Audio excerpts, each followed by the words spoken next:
Hi everyone, in front of me I've got Realme Narzo N61 and let me share with you how to clear the browser on this device.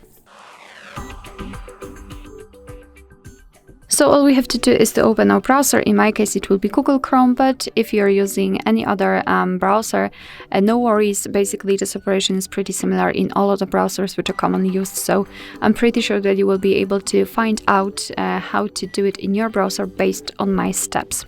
So let's enter the browser. As I said, in my case, I have to tap on the three dots icon in the right upper corner and tap on delete browsing data.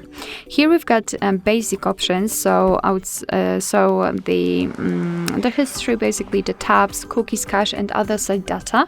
You can change the time range here for example 4 weeks, whatever, and then tap on clear data. However, if you want to remove some advanced browsing history, just tap on more options, and here we've got them. So saved passwords, autofill from data, and site settings.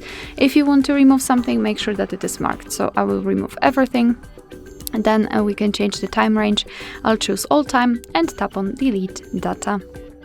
Alright, so that will be all. Thank you so much for watching. I hope that this video was helpful, and if it was, please hit the subscribe button and leave the thumbs up.